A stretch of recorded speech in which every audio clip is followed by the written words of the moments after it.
Water, AS level biology. Here we have the summary.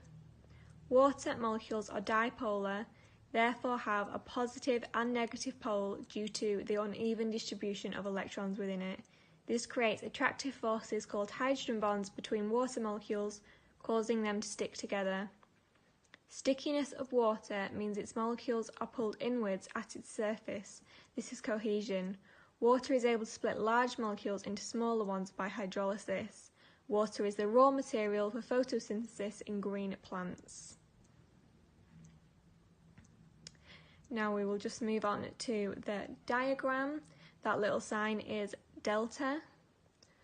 So these are the covalent bonds within the water molecules.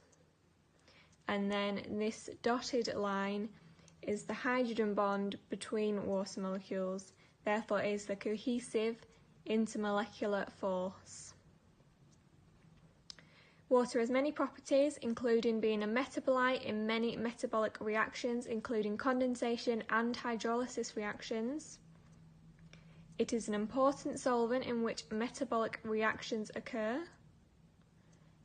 It has a relatively high heat capacity, buffering changes in temperature, a relatively large latent heat of vaporization, providing a cooling effect with little loss of water through evaporation, has strong cohesion between water molecules.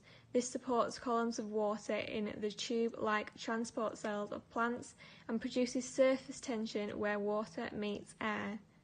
So this would include the xylem, which we will find out about in a later video.